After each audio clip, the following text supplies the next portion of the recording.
Okay, hello everyone, and welcome to SkillShop number 3, Community Engagement and Diversity, Equity, and Inclusion. Just to note, the meeting will be recorded and it's going to be part of a future CSU Learn module that we are planning to put all these skill shops on. So we'll go right ahead and start the presentation. We'll first begin by talking a little bit about the presenters. Diane, I will let you first introduce yourself.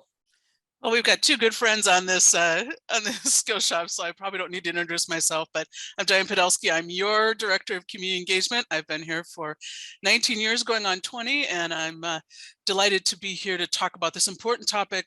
Really want to stress the fact that this is not 30 minutes and then you're completely done with DEI work. This is meant to be just an introduction and the kickoff of conversations that we want to have on campus about DEI principles and community engagement. Thank you, Diane. Yeah, and of course, this is just a very introductory presentation. I'm Juan Ochoa, the Faculty Initiatives Coordinator here at the Office of Community Engagement. So I'll pass it along and talk a little bit more about the presentation overview and things you can expect to learn today. This presentation is really a quick review of foundational DEI strategies to utilize when building community partnerships. As Diane mentioned, we are not experts in diversity, equity, and inclusion. We respect faculty members who devote their entire careers to this. This presentation is also not comprehensive. You're not going to learn everything about DEI in these 30 minutes. These are just ideas to get you to think about diversity, equity, and inclusion and community engagement work. The presentation today was adapted from the Lumina Foundation's Community Partnership for Attainment Initiative. This initiative surveyed over 75 communities across the United States and asked them how diversity, equity, and inclusion affected education attainment. Like I mentioned, 75 different communities were surveyed, and even some here in Southern California. Some communities in Los Angeles, and then also some communities in the Coachella Valley. Lastly, you can expect some ideas from our work here at OCE. Diversity, equity, and inclusion is something that we always think about. So we're going to be sharing some ideas and some strategies that we use in our day-to-day work. So first off, I wanted to talk about how do communities define diversity, equity, and inclusion, and I want to spend some time on each of them. Diversity by communities is defined as those people who are at the table, and they tend to look at it in 3 different ways: in demographics, in the various sectors, and then the power and role of individuals. For demographics, it's pretty straightforward. When you're thinking about demographics, you're thinking about, race, ethnicity, you're thinking about gender, education attainment, sometimes it's immigration status, or the faith and belief of people. And these characteristics are going to help you determine if you're really representing people who you are serving in the community. For sector, it's not necessarily the public or the private sector. Sector in this context refers to subgroups within the larger community. For example, the report that we're basing this presentation off from today focused on education attainment. So they looked at the sectors of K through 12 education, sectors of higher education. So there are different pockets of groups within a larger community. And then the power and role refers to people's influence, people's access to information and their knowledge. And the example that was provided in the report kind of provided 2 different people. One would be a superintendent of a school district, and then the other is a parent who's a part of a parent-teacher association. Obviously, those 2 people have different power and different roles within K through 12 education, but that doesn't mean that you can't learn from both of them, and you should equally value what they bring to the table. It's just It just really depends on the type of work that you're doing and who you want to hear from. For equity, what equity or how the community defines equity is by providing fair access and opportunity. And what the report found was that there are two perspectives of equity. Equity is an end goal, which means that there's some acknowledgement that the things are not as equitable as they should be, but you're definitely integrating diversity and inclusion to get to a more equitable state, and definitely the work that you're going to be doing is going to get the community there. Equity as a lens is a overarching theme that really helps guide your work. So at every step of your work, you're making sure that everything is equitable, everyone is represented and participating in the process. The last one is inclusion, and inclusion is defined as who is actually involved in the decision-making process. So that takes diversity of who is at the table one step forward, and it actually involves them in activities and takes into account their participation. And here we have the definition, which is defined by roles that are active and influential in partnership activities and decision-making. I know that was a lot for one slide, so we're going to try to condense it with this nice infographic. I think this is a really nice infographic that kind of condenses everything. So again, you're welcome to share this with your students. Diversity here is having multiple identities represented in an organization, and you can look at it through different lenses of demographics, of the sector that you're working in, or the power and role of the people who you are incorporating in your work. Equity is constantly and consistently recognizing and redistributing power. And of course, we looked at the two different lenses of equity as a end goal and equity as a lens, but ultimately is to give people power to be agents of change in their community, and to give them fair access and opportunities to be agents of change. Lastly, we have inclusions, and when someone is inclusive, the thoughts, ideas, and perspectives of everyone matters, and you want to make sure that you're involving everyone in activities and in the decision-making process. It's not only who is at the table, it is who is at the table and who is participating. Now, so why does all of this matter? This is one of the slides that we always have it in our presentation. Why does diversity, equity, and inclusion matter in community engagement work? The reality is that everyone benefits when you consider these principles in your work. Faculty find that diverse partnerships strengthen the quality and the impact of your work.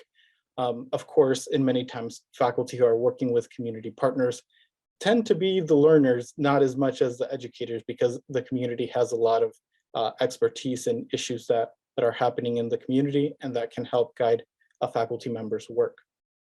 Students find that hearing from all voices in the community create authentic scholarship and engaging experiences.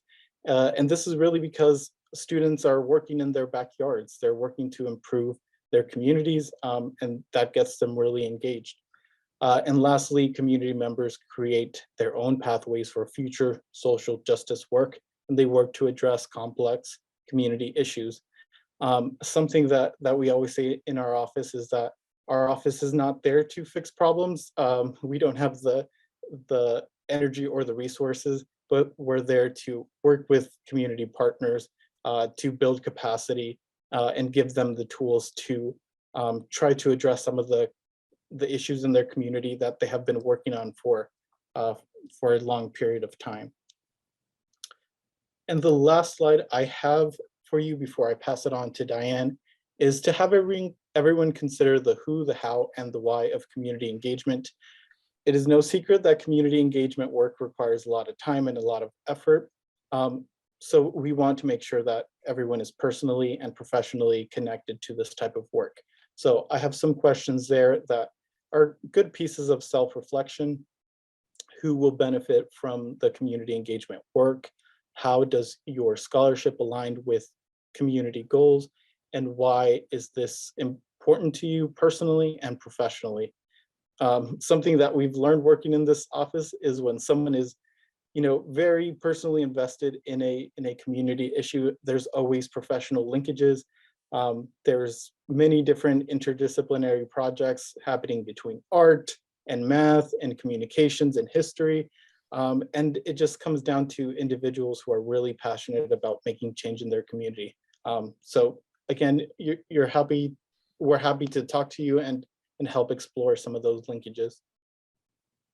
And lastly, I have some reflection prompts for you and your community partner to really think about how your work between the university and the community can help advance issues of diversity, equity, and inclusion. So questions include, what does social equity look like to you?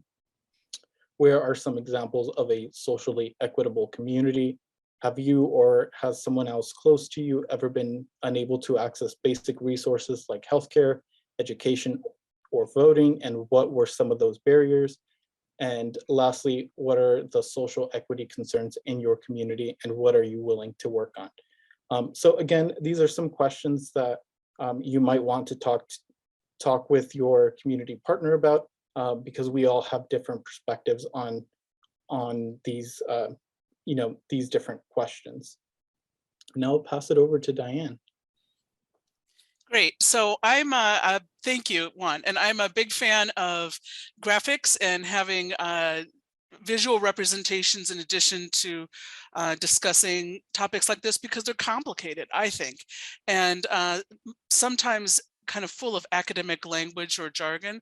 I love this rope analogy where the different aspects of community capacity all the way through community-driven goals are represented. I think it provides a nice way of showing that the equal importance of all of these things in community engaged work, but then also how they work together to strengthen communities.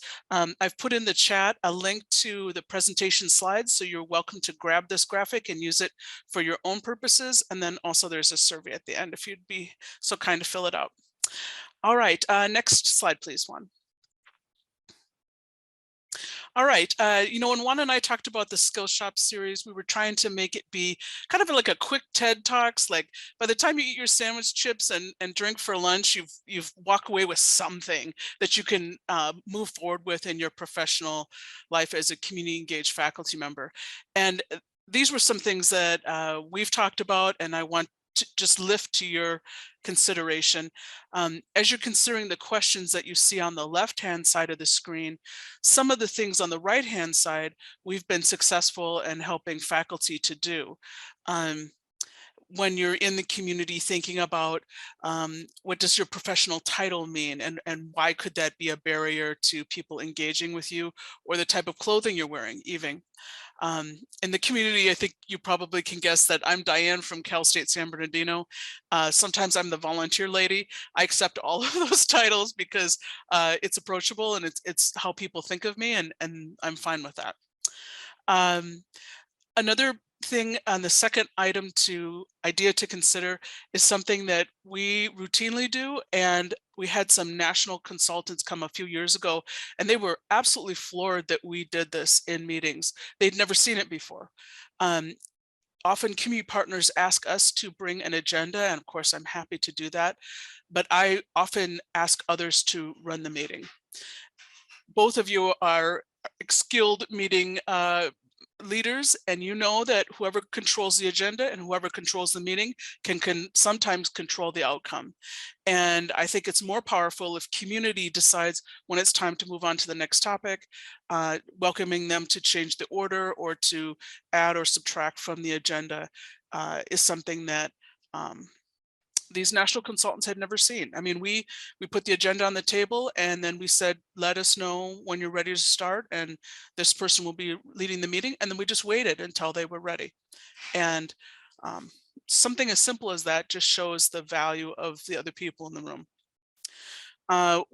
We do use the language of community partner as coeducator. I encourage everyone in the community to use that language. We're working really hard with the Chancellor's Office to develop more ways so that we can compensate community partners as co-educators and valuing what they contribute to all of our projects. And then, as we all know, sharing food and time are a great way to build bridges. I'm often surprised that folks in our faculty will go into the community and sometimes expect community members to divulge fairly personal things about their daily lives, whether it's smoking behavior or family structure or and even their exercise routines or whatever it might be. In some cultures and in some communities, that's very personal. And if you're just kind of writing in on to a meeting and saying, all right, we're going to do a survey and we're going to ask you for all this information without establishing relationships first, I don't know what you get as a result of that. And so much better to spend your time developing relationships. Next slide, please. All right. Here are some of my tips and tricks. None of these are things that are ground shaking, but maybe just serve as reminders for all of us. Making sure that everyone's at the table. Like I said, making sure that voices are heard. Being very attentive to when meetings are held. Just as much as we would like people to respect that finals week or the first week of school are very busy times for us, we also need to respect and hear that meetings may need to happen in the evenings, meetings may need childcare, things like that. Parking fees, I'm a big advocate for having people from the community park on campus for free. If you have events or you want to meet with your community partners, please let us know. We'll do our very best to erase those parking fees so that they aren't a barrier. I was in a meeting this morning when we talked about high impact practices, and I was trying to count how many acronyms we used during the meeting, and it was amazing. And so I think acronyms don't mean anything in the community, and we should be very mindful of that. Obviously, we try to give our faculty money to do good community work, and money talks in the community. So if you've shown that you've gone out and got some money to help support the efforts you're doing together, I think that makes a huge difference. Agreements or MOUs, and we've got samples of these, can acknowledge everyone's unique contributions to a partnership. The second to the last one is really important. I think sometimes when the university's at the table, even if things aren't working well, community partners won't say anything because they don't want us to go away. And providing ways for feedback to flow to us where partners feel like they can say what is needed to be said comes through trust, but it also comes through multiple opportunities of asking for feedback in different ways. And we're happy to talk with you about that. And then co-owning and sharing results is obviously important. Next slide, please. All right, before you go in the community, obviously you want to know the history and more about the community issue that you're trying to address. There's no substitute for being in the community as a volunteer and a member. And whether that's attending events, volunteering at nonprofits, having someone who can vouch for that you're a good person and that you're there with good intent can make a huge difference. I think that neighborhood association events are very powerful. There's average neighbors that come that may or may not have specified leadership roles, but play an important role in a neighborhood, that they're community stakeholders and are seen as that. And then, of course, I always plug our office. We've got plenty of help for everyone. And I know both of you work with a number of faculty. The more people you can direct our way so that we have authentic and powerful relationship in the community. I sincerely appreciate that. I think that we often, and this happens every year, and it's happened already this fall, come into situations where we're working with community partners where there's a lack of trust with higher education institutions because there have been people who have zoomed in, grabbed data and left, and they never found out what happened as a result, or there was no follow-up. And we absolutely cannot engage in that. We must be thoughtful, and we must be intentional about how we're collecting data and then how we're using it to benefit the community. Because I'm afraid the doors will close if we or others like us continue to do engage in that practice. Next slide, please. All right, we have a wealth of resources in our office. And again, I want to emphasize, Juan and I are not experts in this area. We're just here to lift this conversation to the forefront. I think we could talk about it every day, all day, and we still wouldn't cover everything. There's some great, amazing national scholars who have done important work. This is a hyperlink slide, and the books lead you to our library of recent books in this area. There's a few listed here, but there are many more. Please check that out. You can check out the books as long as you need them. Juan has them in his office and would be happy to lend them to you. There's also some really important community assets, and I want to lift to your attention the first one for sure. Although it says England Congregations United for Change, there's a variety of nonprofits that have banded together. They've found an almost abandoned building in downtown San Bernardino. They've rehabbed it, got a roof, got electricity in there, and it's a 2-story building where there are several smaller community meeting rooms and then a larger community meeting room, in addition to having offices for these nonprofits. Many of them are doing real neighborhood change work, and it's everything from environmental justice to after school and educational programs to you name it, health related initiatives. It's called the Center for Community Organizing, and again, it's in downtown San Bernardino. They're eager to part with us. If it's a great place to have a meeting with a community partner, it reminds you of what it's like to live in the downtown San Bernardino area and the experiences of families in that area. I always think we have a stronger approach when we come to community rather than expecting community to come to us. So if you're interested in that resource, I'd happy to put you in touch with them. There's also some really amazing young people who are very engaged in work out of this center. And if you ever lack inspiration for moving forward in this work, quick conversation with one of them will re-inspire you. It's a place where I think a lot of good things are going to happen.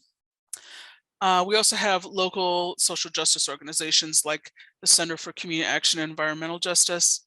Again, small, super grassroots, but if you want to know what's going on in the community, attend one of their meetings. Say no, and they are actively working on some important environmental issues for San Bernardino. And then we do have a faculty task force that's working on community engagement topics, and there's a subcommittee that's working on DEI issues, and there's some faculty who are digging through current research on that. I'm sure they'd be happy to talk with you about that. And much more, for sure. Okay, last slide. Thank you for attending. I really had hoped more people would come. I know we got some quite a few people that said they couldn't make it, but they wanted the recording, so we're happy to provide that. But we'll open it up for any questions you may have, or we can go from there.